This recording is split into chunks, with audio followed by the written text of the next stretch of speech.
Tensions are rising between Manila and Beijing in disputed waters.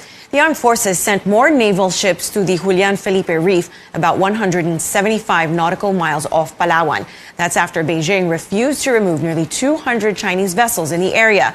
This is not the first time China has encroached on Philippine waters. Armed Forces Chief General Cirilito Sobejana says representatives from the military met with their Chinese counterparts to discuss the situation. The AFP chief says China merely reiterated that the ships on the reef are seeking shelter because of bad weather and are not manned by Chinese militias. Sobejana adds the AFP also conveyed the Defense Department's demand for the Chinese ships to leave Philippine waters. Meanwhile, China appears to be laying the groundwork for massive construction on Subi Reef.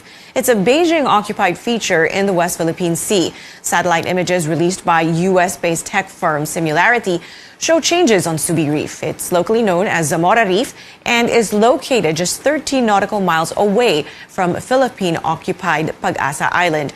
The photos were taken between November 6, 2020 and March 7 this year. In a recent meeting with Chinese envoy Huang Zhilian, Malacanang said President Rodrigo Duterte mentioned the country's arbitral win enforcing our claim to the West Philippine Sea. Presidential spokesperson Harry Roque says the Chinese ambassador assured the president the Chinese vessels will not stay in Philippine waters. Naniniwala po tayo sa panig ng mga magkakaibigan ay mareresolba naman po ito. So sana po lumipas na yung bad weather at in the spirit of friendship, inaasahan po natin na hindi mananatili doon yung mga barkong yon. The United Kingdom joins a growing number of countries raising concerns over the maritime tensions, but our neighbors in Southeast Asia have yet to speak up. On Thursday, the Chinese embassy in Manila called out 3 foreign diplomats who have taken to social media to raise concerns over developments in the West Philippine Sea. Amid the tensions, a former top magistrate slams the Duterte administration's lack of urgency. Tristan Odalo reports. Despite numerous calls, including a diplomatic protest from the Philippine government to withdraw and leave the area, some 183 Chinese vessels are still swarming at the Julian Felipe Reef in the West Philippine Sea. I directed the Philippine Navy to deploy additional naval assets to the West Philippine Sea to increase our visibility. So we do not tolerate incursions in our territorial waters from anybody. So we stand or uphold by our mandate. Canada, Australia, Japan, and the United States spoke out against China's continued presence in Philippine territory. China responded by saying it is committed to managing disputes through bilateral consultations. Chinese ambassador to the Philippines, Wang Zhilian, said the vessels were only taking shelter in the area. Chinese fishing vessels have been fishing in the area for many years. Now those vessels are taking shelter in the part of the, sea. I think it's a quite normal activity. There is no such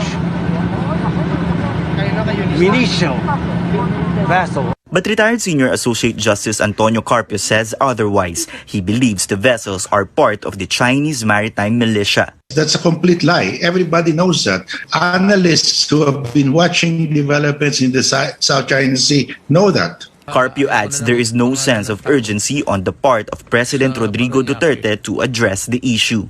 I don't see any sense of urgency, any concern by the president. So how can President Duterte go against his idol? His idol is President Xi Jinping.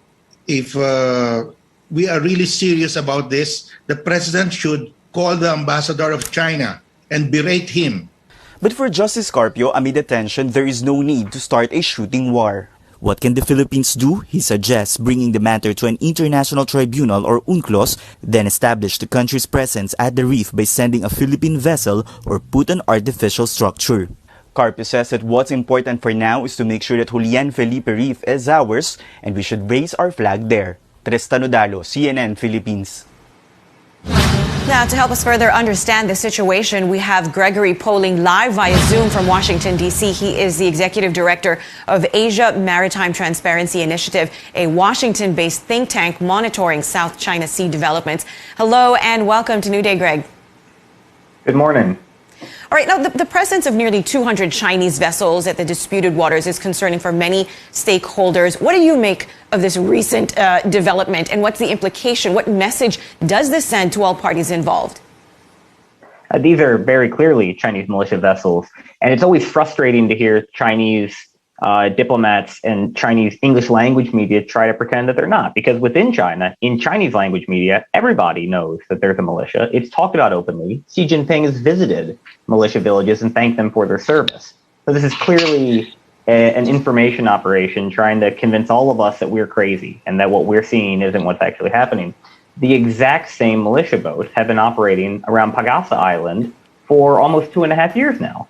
And the Chinese ambassador Manila has repeatedly said that those boats are going to leave Pagasa, and the AFP will tell you that they're still there today. So I don't see any evidence that this sudden fleet at Julian Felipe Reef is different. And we have, in fact, been monitoring Chinese militia vessels at this specific reef for over a year now. Well, the Philippines has filed a diplomatic protest about this, and the government has demanded that the Chinese vessels leave, and the armed forces has sent more ships to beef up patrols. What sort of reaction do we expect from China, and what else can the Philippines do? Well, China is obviously going to continue to deny that what is happening is happening. They'll try to spin an alternate reality here. The vessels are not going to leave. They haven't left Pagasa. They haven't left anywhere in the Spratly Islands, despite objections from Manila and everybody else.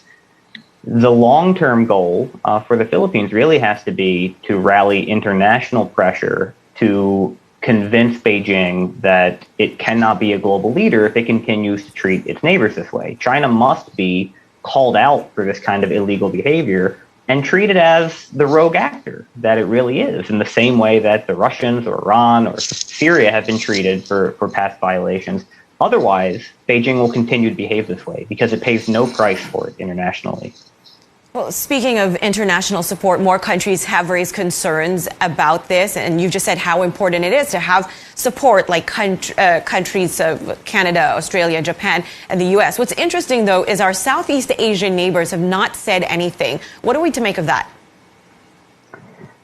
Well, Vietnam also claims this reef, so Hanoi's in a tough spot. The rest of ASEAN's silence speaks to how worried they are about upsetting China. And I think the sense that they are not going to stick their necks out and upset China over an issue that isn't going to change. So the Philippines has not really asked for support on the West Philippine Sea issue for the last 5 years.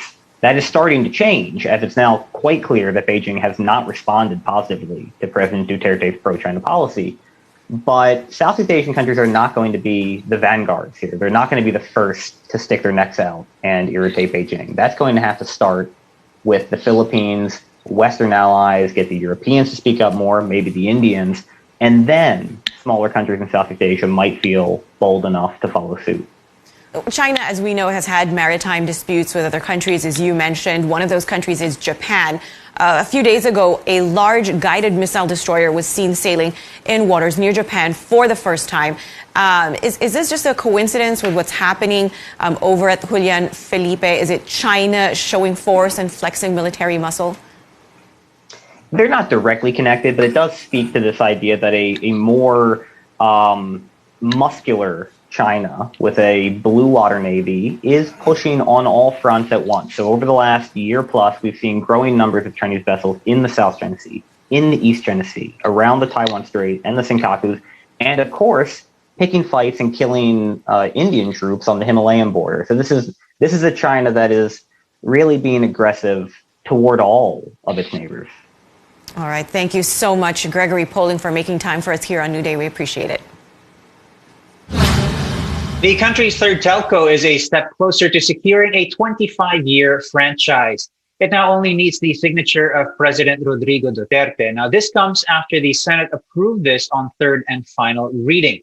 Only two senators, Rizzo Hontiveros and Kiko Pangilinan, opposed the measure, saying Dito's ties with China may go against national security. The company has repeatedly said it is Filipino-owned and controlled.